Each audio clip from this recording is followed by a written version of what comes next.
ఈ కామకళ నామం గురించి చెప్పుకుంటున్నాము. చంద్ర లక్షణం, అగ్ని లక్షణం సూర్యునిలో ఉండి సూర్యునిలో నుంచి బయటకు వచ్చాయి. అలా లలితాదేవిలో ఉన్న శ్యామలాశక్తి, వారాహి శక్తి బయటకు వచ్చాయి. ఆ తరువాత వచ్చిన మంత్రరాశి సమస్తము కూడా ఈ క్రింద సంవిత్ బిందువులో కనబడుతున్నాయి. మంత్రాక్షరములుగా స్పష్టంగా వినేటప్పటికీ నాద బిందువు అనే స్థానం వచ్చింది. ఈ 4 బిందువులని కలిపి కామకళ అంటారు. పరానంద సింధౌ నిమగ్నాః పునర్గర్భరంధ్రం న పశ్యంతి ధీరాః. దీనికి పైన చాలా శ్లోకాలు ఉంటాయి, కానీ అవి కేవలం ఉపాసకులకు మాత్రమే చెప్పాలి కనుక చివరి వాక్యం మాత్రమే చెప్పుకుంటున్నాం. అమ్మవారు ఏదో కొత్త శక్తి కాదు, ఎప్పుడూ ఉన్నదే. సూర్యచంద్రాగ్నులుగా ఉంటూ అనేక అక్షరాలుగా మంత్రాలుగా వ్యాపించిన తల్లిని ఇందులో భావన చేయాలి. ఈ కామకళ అనే నామం ఒక మంత్రం. కామ కళ అనే దానిని విభజన చేసి అద్భుతమైన విషయాన్ని విమర్శనాస్త్రం తెలియజేస్తుంది. కామ కళ 2 భాగాలుగా చేయగా కామ ఒకటి, కళ ఒకటి. ఈ 2 అమ్మ రూపములే. కామ అన్నప్పుడు కాలో కా ఆ అని 2 అక్షరాలు వచ్చాయి. క మాయ, ఆ అదవచ్చిన్న చైతన్యం ఈశ్వర. అంటే ఆ అంటే శుద్ధ చైతన్యం, మా అంటే అవిద్య, ఆ తదవచ్చిన్న చైతన్యం జీవ అని వివరిస్తున్నారు. కామ అన్నప్పుడు కా ఆ అన్నాం, కానీ అందులో ఆ ఆ అని 3 ఉన్నాయి. కా అనేది మాయని, ఆ అనేది ఆ మాయతో ఉన్న ఈశ్వరుణ్ణి తెలియజేస్తుంది. మనం ఎప్పుడూ ఉపాసించాలన్నా మాయతో ఉన్న ఈశ్వరుణ్ణి ఉపాసించగలం, కానీ మాయకి అతీతమైన ఈశ్వరుణ్ణి ఉపాసించలేం. మాయతో ఉన్న ఈశ్వరుడంటే సగుణ బ్రహ్మ. మాయ సబలితం. నిర్గుణాన్ని ఉపాసించలేం, కేవలం తెలుసుకోవడమే. కా ఆ అంటే సగుణ బ్రహ్మం. ముందు ఆని చైతన్యం అన్నాం, రెండవ ఆ శుద్ధ చైతన్యం అయ్యింది. కా ఆ అంటే మాయతో ఉన్న ఈశ్వరుడు, కేవలం అకారం అంటే శుద్ధ చైతన్యం. పరమాత్మకున్న 2 స్వరూపాలను తీసుకున్నాం, సగుణం, నిర్గుణం. సృష్టి స్థితి లయలు చేసేటప్పుడు మాయాశక్తితో ఉంటాడు కనుక కా అనేది సగుణ బ్రహ్మాన్ని తెలియజేస్తుంది, ఆ అనేది నిర్గుణ బ్రహ్మాన్ని తెలియజేస్తుంది. ఇది కా అనే మాటకి అర్థం. సగుణ నిర్గుణ బ్రహ్మము. కా అంటే సగుణ నిర్గుణ బ్రహ్మము 2 అన్నమాట. ఇప్పుడు మా అనే దానిలో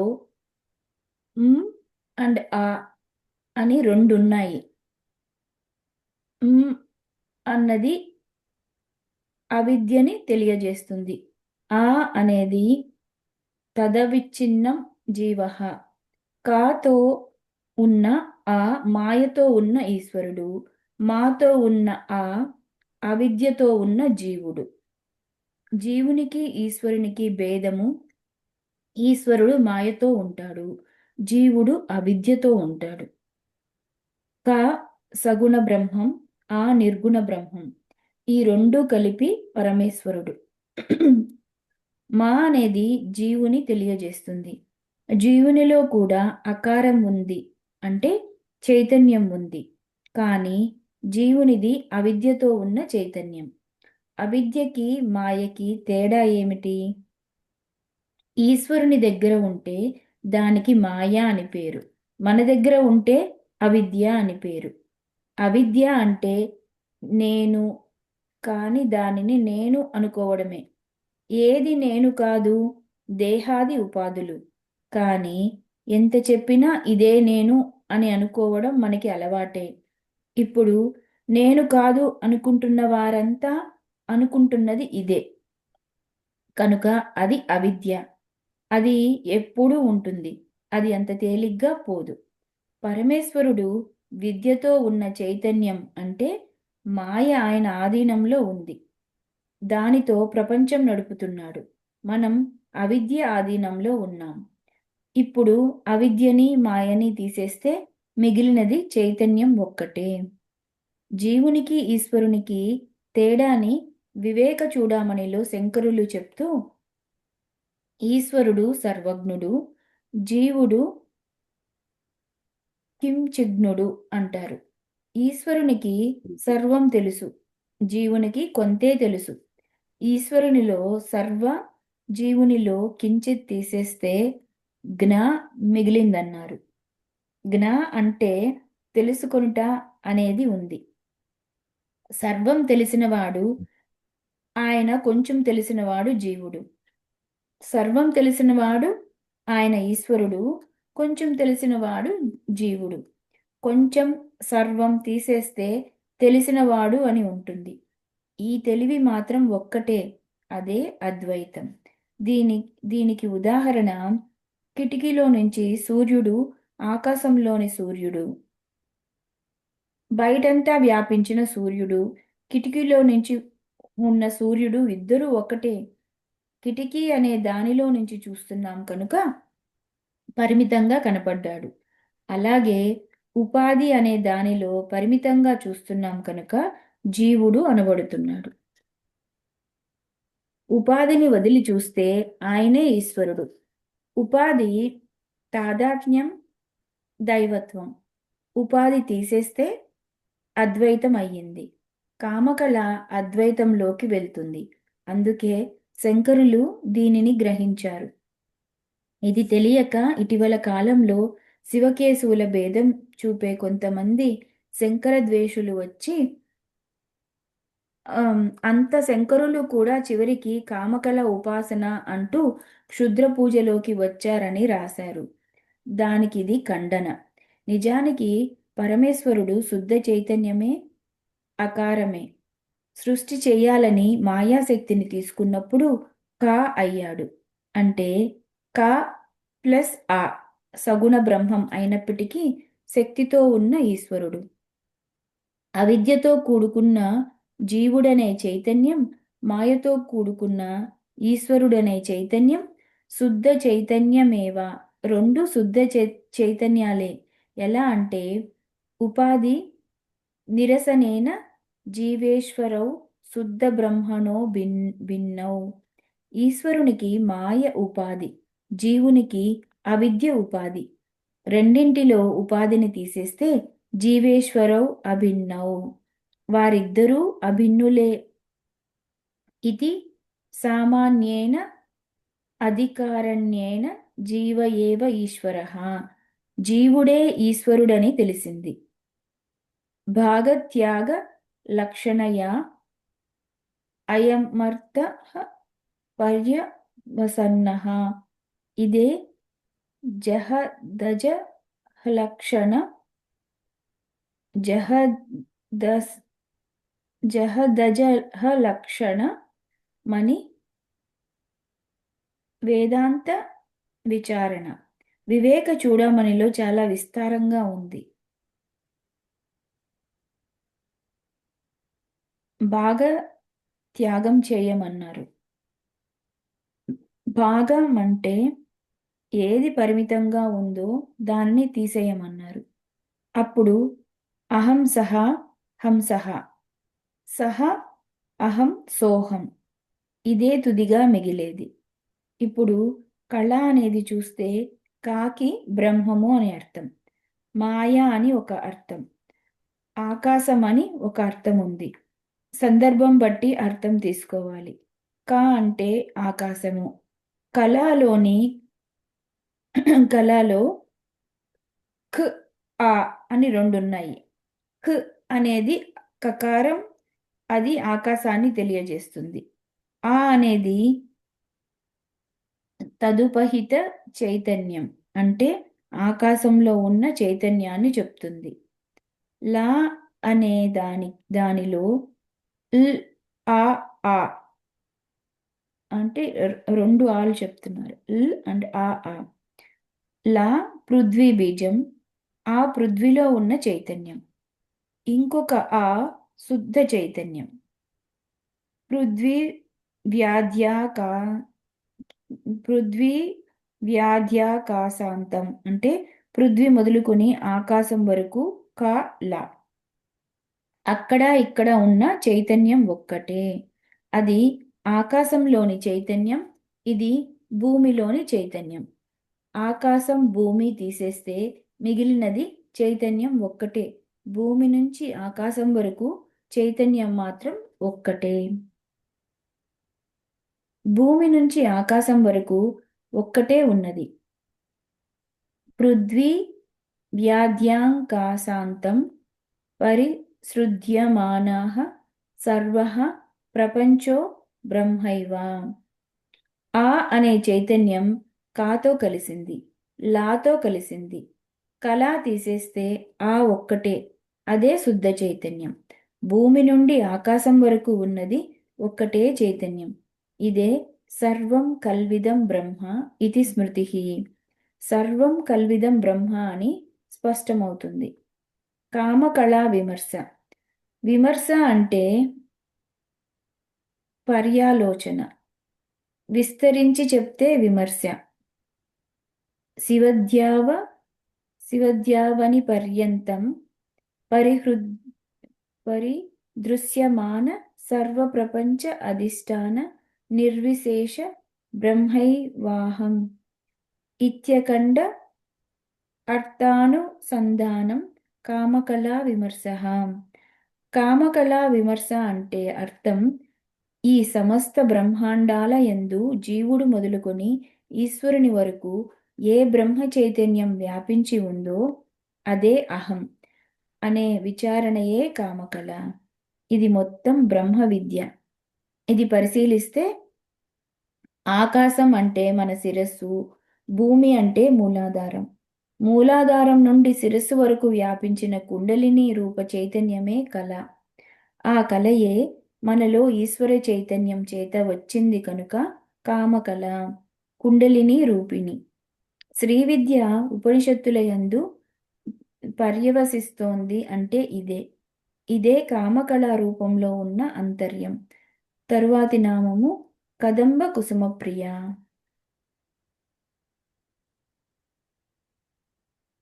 శ్రీ కదంబ కుసుమప్రియాయై నమః. కదంబ కుసుమాలంటే ప్రీతి కలిగినది, కడిమి పూల పట్ల ప్రీతి కలిగినది. కదంబ వనవాసినిగా ఆ వన కుసుమాల పట్ల ప్రీతి కలది అని. కదంబము అనే మాటకి సమూహము అనే అర్థము. కదంబ కుసుమము అంటే సమూహ రూపమైన జగత్తులలో కనిపించేవన్నీ అమ్మకి పూజా కుసుమాలే. మనం సమకూర్చుకున్న విషయ సమూహములన్నీ కుసుమములుగా చేసి అర్పించాలి. ఆ అర్పణకు ప్రీతి చెందే తల్లి అని. తరువాతి నామము కళ్యాణి. శ్రీ కళ్యాణ్యై నమః. కళ్యాణి అంటే మంగళ స్వరూపిణి. కళ్యా ఆ, కల్ కళ్య అంటే మంగళకరమైన వాక్కు, దానిని స్తంభించునది. ని అణి మంగళకరమైన వాక్కుని పలుకునది, ఇచ్చునది అని అర్థం. శుభాత్మిక వాణి కళ్యా తమేవ అణతి శబ్దయతే సా కళ్యాణి. శుభంకరమైన వాక్కు రూపంలో ఉండేది, ఆ వాక్కులను పలికించేది. శబ్ద సంతతిం ఉత్పాదయంతి, శబ్ద సంతతిని ఉత్పాదన చేయునది. ఇన్ని పలుకులు పలుకుతున్నామంటే ఏ చైతన్యం మనలో ఉండడం వలన పలుకుతున్నామో అదే కళ్యాణి.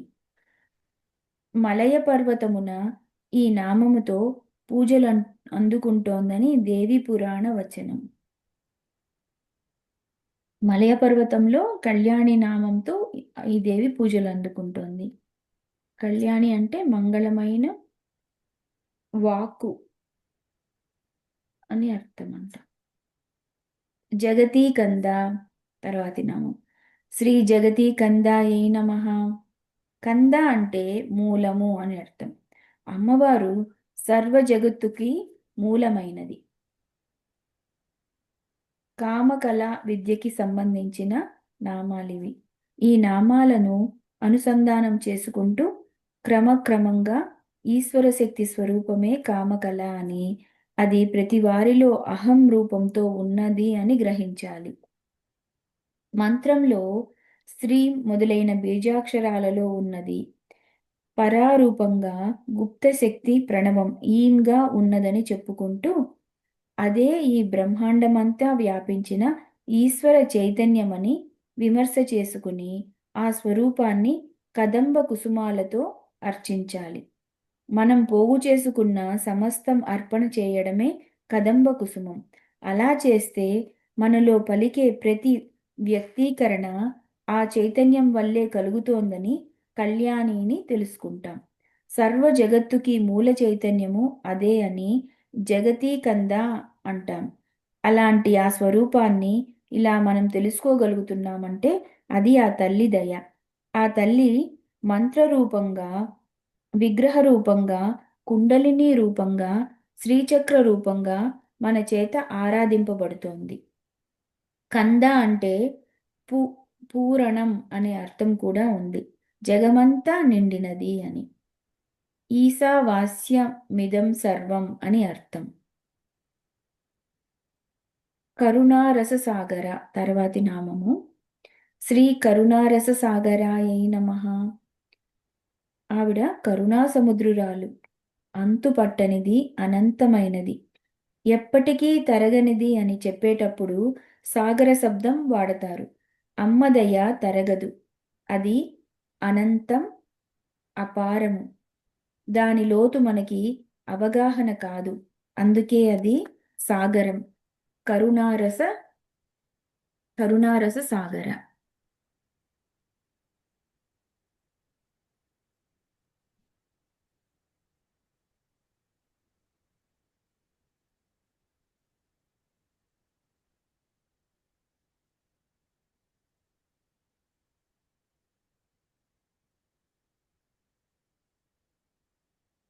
కరుణ అంటే దయ, రస అంటే ఆనందం. దయ, ఆనందం ఈ రెండింటికి ఆవిడ సముద్రం వంటిది. అమ్మ దగ్గర దయ గాని, ఆనందం గాని అపారమై ఉంది, అనంతమై ఉంది. ఇది కామకళ ఉపాసన ఫలము. ఆ తల్లి దయారూపిణిగా, ఆనందరూపిణిగా అనుగ్రహిస్తూ ఉంది. అందులోనే సర్వ కళలు ఉన్నాయి. కామకళ నామం మరింతగా అర్థం చేసుకోవడానికి తరువాతి నామాలు కళావతి, కళాలాప, కాంత, కాదంబరి ప్రియ. తరువాతి నామము కళావతి. శ్రీ కళావత్యై నమః. కళావతి అంటే కళలు కలిగినది. కళలు అంటే పేరుకు ఒక కళ ఇచ్చారూపంలో వచ్చింది కానీ దాని నుండి ఎన్నో కళలు వచ్చాయి. అన్ని కళల రూపము అమ్మనే అని. ఆ తర్వాతి నామము కళాలాప. శ్రీ కళాలాపాయై నమః. కళలే ఆలాపముగా కలిగినది. ఆలాపము అంటే మృదు భాషణం, కళ అంటే మధుర భాషణం. కళ ఆలాప అంటే అమ్మవారు మధురంగా, మృదువుగా మాట్లాడుతుంది. కళ అనే మాటకి అవ్యక్త మధురం అని అర్థం. అమ్మ వాక్కులు ఏమిటి? కళలంటే విద్యలు. విద్యలన్నీ అమ్మ ఆలాపాలే. వేదాది సర్వ విద్యలు అమ్మ రూపాలే. అవి ఎంత మధురమైనవి, ఎంత దివ్యమైనవి. అవి ఇలా ఉంటాయి. దాని మహిమలు ఇలా ఉంటాయని ఎవరైనా వర్ణించగలరా? కళావతి కళాలాప విద్యలు కలిగినది, విద్యలను పలుకునది. ఈ రెండింటికి ఇది అర్థం. కళలు అంటే అమ్మవారి రకరకాల శక్తులు. అలాంటి కళలు చాలా ఉన్నాయి. మనకు తెలిసిన కళలు అగ్ని కళలు, సూర్య కళలు, చంద్ర కళలు, బ్రహ్మ కళలు, విష్ణు కళలు, రుద్ర కళలు, ఈశ్వర కళలు, సదాశివ కళలు, మొత్తం 8. ఒక్కొక్కటి బహుసంఖ్యలలో ఉంటాయి. ఇన్ని కళలు అమ్మ రూపాలుగా ప్రపంచమంతా వ్యాపించిపోయి ఉన్నాయి. అలాగే నివృత్తి, ప్రతిష్ట, విద్య, శాంతి, శాంత్యాతీత కళలుగా ఉన్నది కళావతి. సృష్టి స్థితి సంహార, తిరోధాన, అనుగ్రహం అనే కృత్యాలు. సూర్య చంద్ర అగ్ని అనబడే శక్తులు. వీటితో ప్రపంచమంతా వ్యాపించింది. ఇన్ని కళలు గల తల్లి కళావతి. నవావరణ అర్చనలో విశేషార్ఘ్యంలో ఈ కళలన్నిటికీ అందులో ఆవాహన చేస్తారు. ఈ ప్రపంచమంతా ఆ అమృతమే. అదే కళావతి. తరువాతి నామము కాంత. శ్రీ కాంతాయై నమః. అమ్మవారు కాంత. అభిరూపతమం దేహం వహాన్ కాంతః అన్నారు. అత్యంత సుందరమైన శరీరాన్ని కాంతం అంటారు. అమ్మవారిది అత్యంత సుందరమైన రూపము. క ప్లస్ అంత, కాంత. కం అంటే బ్రహ్మము, బ్రహ్మము యొక్క అంతము. అంతము అంటే సిద్ధాంతము అని అర్థం. బ్రహ్మమే పరమార్థమని చెప్పే శాస్త్రం పేరు కాంత. బ్రహ్మ విద్యా స్వరూపిణి. సిద్ధాంతం అంటే అంతంలో సిద్ధించినది సిద్ధాంతము. ఇది వరకు మాట్లాడిన మాటలన్నీ తీసిపడేసి ఇదే సరైనది అని చెప్తే దాని పేరే సిద్ధాంతం. సిద్ధించిన అంతము సిద్ధాంతము. పరబ్రహ్మనే పరమార్థంగా చెప్పిన బ్రహ్మ విద్యయే కాంత. ఇంకొక అర్థం క అంటే బ్రహ్మ. క అంటే చతుర్ముఖ బ్రహ్మ అని కూడా అర్థం. క అంటే పరబ్రహ్మ, క అంటే చతుర్ముఖ బ్రహ్మ అని కూడా అర్థం. బ్రహ్మ అంతం బ్రహ్మకు తెలియదు. బ్రహ్మ అంతం అమ్మవారికి తెలుసు.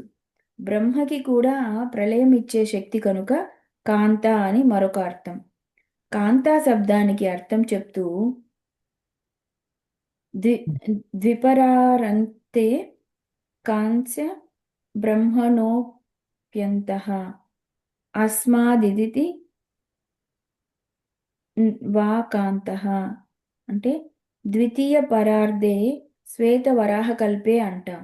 అంటే బ్రహ్మ యొక్క రెండవ భాగం అంటే ఆయన 50వ పడిలో పడ్డాడు. ఆయనకి అది ఎప్పుడు పూర్తి అవుతుందో ఆవిడికి తెలుసు. ఆయనకి అంతమిచ్చేది ఈవిడ. అందుకే కాంత. తరువాతి నామం కాదంబరీ ప్రియ. కాదంబరీ ప్రియ. శ్రీ కాదంబరీ ప్రియాయై నమః. అమ్మవారికి ఏ అమృతాన్ని సమర్పణం చేస్తారో దాని పేరు కాదంబరి. ఆ అమృతమునందు ప్రీతి కలది. సం విస్మయే పరే దేవి పరామృత రుచిప్రియే. క్షీరము మొదలైన వాటితో ఒక విశేష అర్ఘ్య అమృతాన్ని చేసి అమ్మవారికి బిందు తర్పణ సంతుష్ట అని అర్పిస్తారు. కాదంబరీ ప్రియ అనేది పూజా సంకేతం. పూజా సంకేతంగా ఏదైతే అమ్మవారికి సమర్పణ చేస్తున్నామో అది సంవిదామృతము అంటే జ్ఞానము అమృతమే అమ్మకి సమర్పణ చేయాలి. ఇది సంవిదామృతం, పరామృతం. కదంబ కుసుమాల నుండి వచ్చే మకరందానికి కాదంబరి అని పేరు. దీనికి కళ్ళు అని అర్థం ఉంటే దానిని పక్కన పెడదాం. కదంబ కుసుమాల నుంచి ఇందాక చెప్పుకున్నాం. అది ఇప్పుడు గ్రహించాలి. ఈ ప్రపంచంలో ఉన్న సర్వ సమూహములు కదంబ కుసుమాలే. దానిలో మకరందం అంటే సార వస్తువు. ఆ సార వస్తువైన జ్ఞానం ఏదైతే ఉందో అదే అమ్మవారికి అర్పణము. ఇది కాదంబరి ప్రియ. కదంబ కుసుమ జన్యం కనుక మొగ్గల్లా ఉన్నవి పువ్వుల్లా విచ్చుకోవాలి. అవి గుంపుగా మొగ్గలాగా ఉన్నాయి, పువ్వులు అవ్వాలి. అది మూలాధారం నుండి ఆజ్ఞాచక్రం వరకు ఉన్న 6 చక్రాలు విచ్చుకోవడమే కదంబ కుసుమాలు. దానిలో ఒక్కొక్క చక్రంలో ఉన్న అమృతాన్ని ఆస్వాదిస్తూ వెళ్ళడమే కాదంబరి. ఇది క్రమక్రమంగా సుషుమ్నా నాడి ద్వారా పైకి వెళ్ళి ఆ పైన ఉన్న సహస్రార కమలంలో ఉన్న అమ్మవారి యందు తాదాత్మ్యం చెందితే లభించే అఖండ ఆనందమే కాదంబరి ప్రియ. కాదంబరీ దేవి అంటే శాస్త్రంలో సరస్వతీదేవి అని అర్థం. కాదంబరీ ప్రియ అంటే అమ్మవారికి సరస్వతీదేవి అంటే చాలా ఇష్టం. సరస్వతి అంటే విద్యలు, విద్యలు అంటే అమ్మవారికి ప్రీతి అని. కదంబ ఆ, కదంబిని ప్రియ అనే పాఠాంతరం కూడా ఉంది. కదంబ వనముల యందు ప్రీతి కలది అని అర్థం అదంటే. తరువాతి నామము వరద. శ్రీ వరదాయై నమః. వరాలు ఇచ్చినది. వరము అంటే కోరిక, అన్ని కోరికలు తీరుస్తోంది. వరద, వామనయన, వారుణి, మదవిహ్వల అని 3 నామాలు కలిపి ఒక గుంపు. అన్ని వకారంతో మొదలవుతున్నాయి. వా అమృత బీజము, కోరినవి ఇచ్చు తల్లి అని దీనికొక అర్థము. వరం అంటే శ్రేష్టము అని కూడా అర్థము. నిజమైన వరం అంటే మోక్షము, జ్ఞానము. ఇవి ఇచ్చే తల్లి వరద. నచికేతుడు యముని దగ్గరికి వెళ్ళినప్పుడు ముందు కొన్ని అగ్ని విద్యలు అడిగాడు. నచికేతాన్ని ఇత్యాది అగ్ని విద్యలు ఇచ్చాడు. నచికేతాగ్ని ఇత్యాది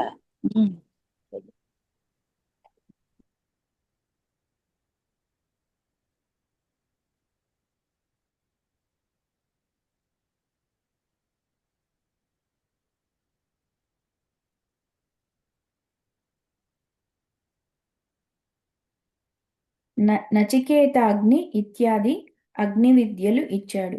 తరువాత బ్రహ్మజ్ఞానాన్ని అడిగాడు. అది తప్ప ఇంకేదైనా ఇస్తానన్నాడు. ఏ లోకాన్నైనా ఇస్తాను గాని బ్రహ్మజ్ఞానం మాత్రం ఇవ్వను అన్నాడు యముడు. ఇంకా ఏదైనా కోరుకో అన్నాడు. గురువు శిష్యునికి పరీక్ష పెడుతున్నాడు. నిజంగా వీడు బ్రహ్మ విద్య కోసం వచ్చాడా, కాలక్షేపం కోసం వచ్చాడా అని. అది పరీక్ష. నీకేం కావాలి?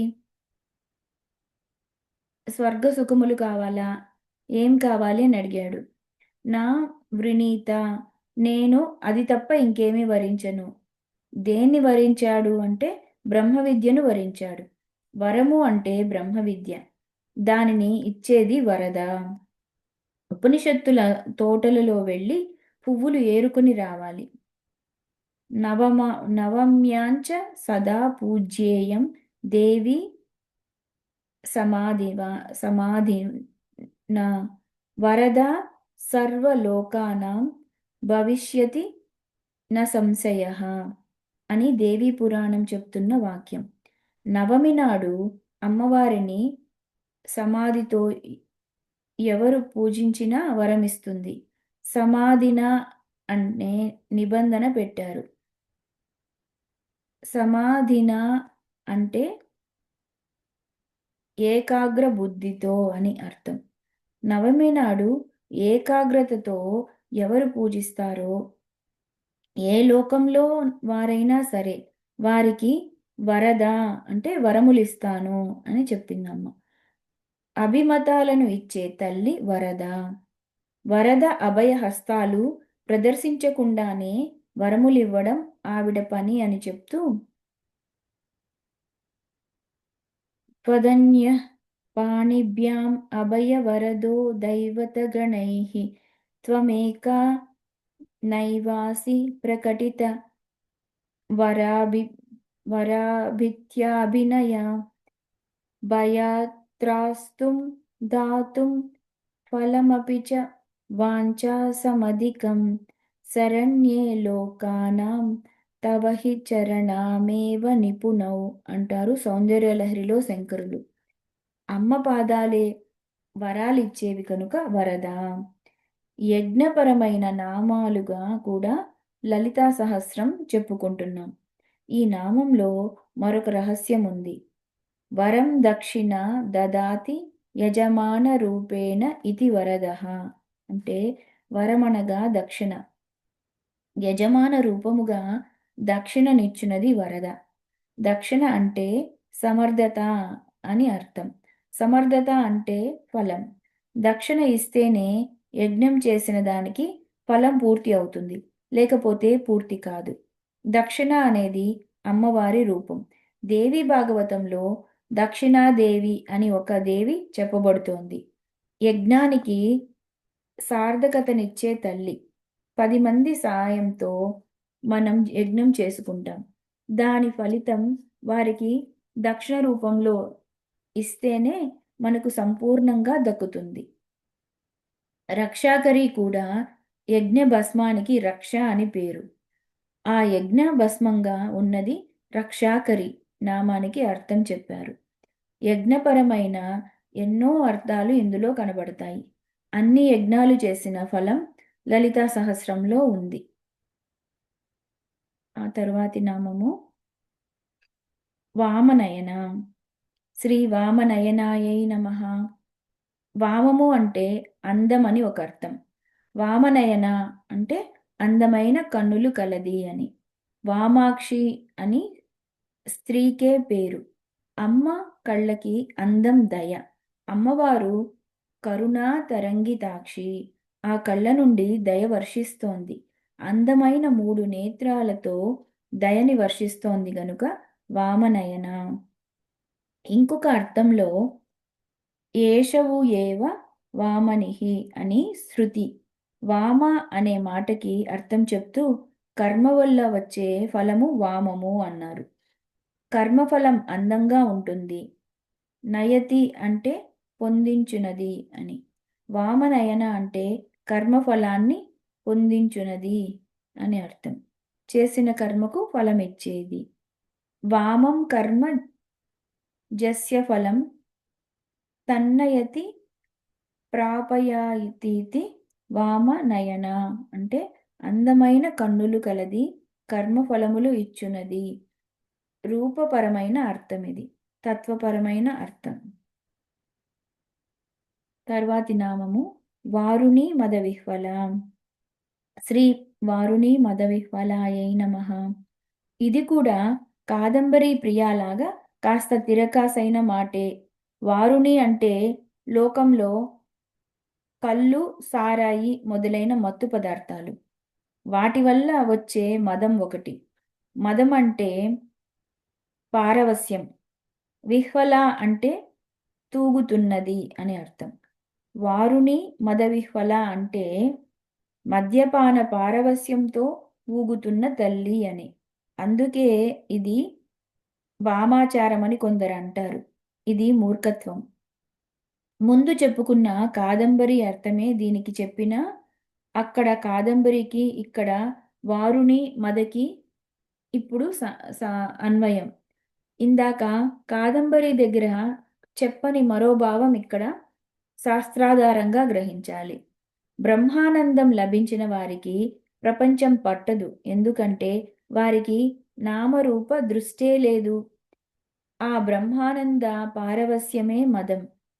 ఆ బ్రహ్మానందం అనే మదంతో ఊగుతున్నది ఏమిటి అంటే ఆనందం యొక్క ప్రకటన.